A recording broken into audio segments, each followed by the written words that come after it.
Samajwadi party को चाहे जितनी कुर्बानियां देनी पड़े, हमारे नेता अली अखिलेश यादव जी को चाहे जितने भी झेलना पड़ेगा, लेकिन इस बिल को हम लोग अपना बस रहते कभी पास नहीं होने देंगे। ये हम आपको यकीन और भरोसा दिलाते हैं।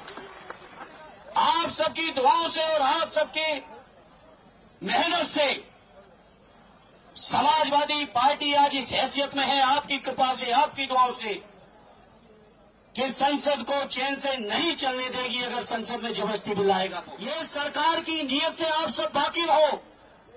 ये सरकार किसी भी तरह से जो हमारे मुसलमान भाइयों के, हमारे बुजुर्गों ने जो जमीनें वक्फ की हैं, चाहे इबादत गाहों के लिए की हो, चाहे शिक्षण संस्थानों के लिए की हो, चाहे कब्रिस्तानों के लिए की हो, चाहे समाज की और तमाम जरूरतों के लिए की हो, उनकी जो नीयत है वो करने की जमीन की, उस नीयत के खिलाफ जाके सरकार जमीन कब्जा करना चाहती है। समाजवादी पार्टी आखिरी सांस तक इस बिल के खिलाफत में लड़ेगी। आपको यकीन और भरोसा और विश्वास दिलाना चाहता हूँ। आपको यकीन दिलाते हुए, चाहे जितनी कुर्बानी देनी पड़ेगी, चाहे जितना संघर्ष करना पड़ेगा, चाहे जितनी लड़ाई लड़नी पड़ेगी, लेकिन उसको लड़ते हुए हम अपने मुसलमान भाइयों की वक्फ की जमीनों को सरकार के हवाले नहीं होने देंगे। आड़ी मौलाना खालिद साहब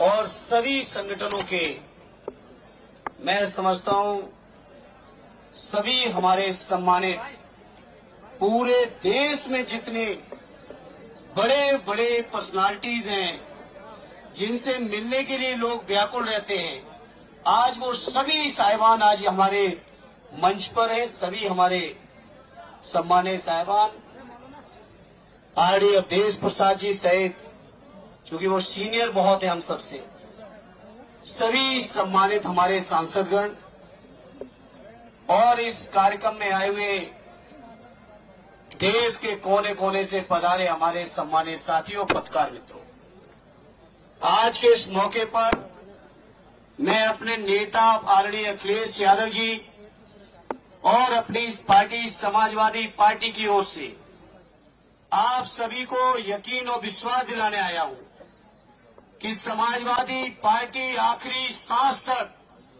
इस बिल के खिलाफत में लड़ेगी। आपको यकीन और भरोसा और विश्वास दिलाना चाहता हूं।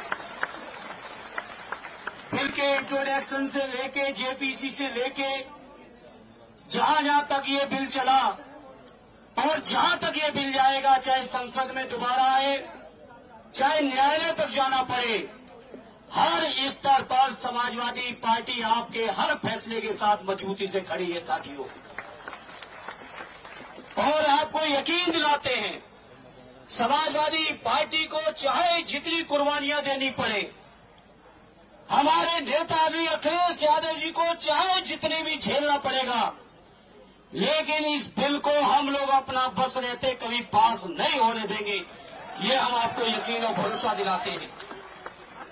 आप सबकी दुआओं से और आप सबकी मेहनत से समाजवादी पार्टी आज इस हैसियत में है, आपकी कृपा से, आपकी दुआओं से, कि संसद को चैन से नहीं चलने देगी। अगर संसद में जबरदस्ती बिल आएगा तो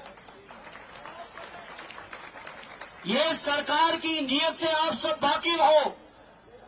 ये सरकार किसी भी तरह से जो हमारे मुसलमान भाइयों के, हमारे बुजुर्गों ने जो जमीनें वक्फ की हैं, चाहे इबादत गाहों के लिए की हो, चाहे शिक्षण संस्थानों के लिए की हो, चाहे कब्रिस्तानों के लिए की हो, चाहे समाज की और तमाम जरूरतों के लिए की हो, उनकी जो नीयत है वो करने की जमीन की, उस नीयत के खिलाफ जाके सरकार जमीन कब्जा करना चाहती है।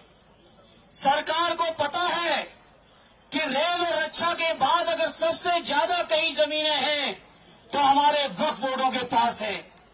ये बीजेपी के लोग जो देश के अंदर नफरत फैला रहे हैं, देश के अंदर लोगों को चैन से नहीं रहने देना चाहते हैं, देश के अंदर हमारे मुसलमान भाइयों के हर स्तर पर हमला कर रहे हैं, चाहे उनके शिक्षण संस्थान हो, चाहे उनका रोजगार हो, व्यापार हो। अब तो हद हो गई जब उनके द्वारा वक्फ की हुई जमीनों पर भी इनकी नीयत है। तो मैं आदरणीय अखिलेश यादव जी की ओर से, समाजवादियों की ओर से आप सबको यकीन दिलाता हूं, हर स्तर का संघर्ष करेंगे, इस बिल को वापस करा के छोड़ेंगे। ये मैं आप सभी को यकीन और विश्वास दिलाना चाहता हूं। मैं आज के इस मौके पर मैं सलूट करता हूं देश की आवाम को। हमारे उत्तर प्रदेश की जो सरकार थी, देश की जो सरकार थी, इसकी नीयत नहीं थी कि होली और जुमे के दिन कहीं अमन चैन रह पाए। लेकिन मैं सलाम करता हूं देश की आवाम को कि लोगों ने जो भाईचारा, जो मोहब्बत, जो आपस में एकता प्यार दिखाया है, उससे सरकार की नीयत को पूरी तरह से धता बताते हुए ये साबित कर दिया। जिस तरह से हमारे बुजुर्गों ने देश को आजाद कराने में, देश के लिए गर्दन कटाने में कहीं कमी नहीं रखी, उसी तरह से हमारी आज की पीढ़ी देश में अमन और चैन रखने में अपने हर स्तर की कुर्बानी देके भी प्यार और मोहब्बत को बढ़ाने का काम कर रही है।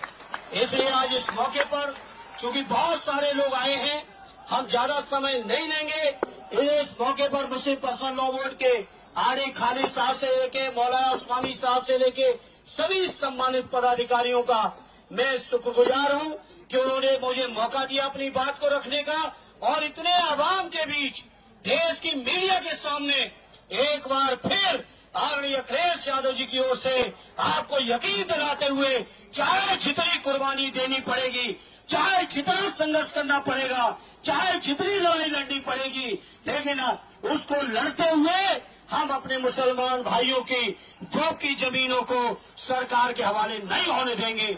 ये आपको यकीन, विश्वास और भरोसा दिलाते हुए एक बार फिर सबका शुक्रिया अदा करते हुए अपनी बात को विराम देता हूं।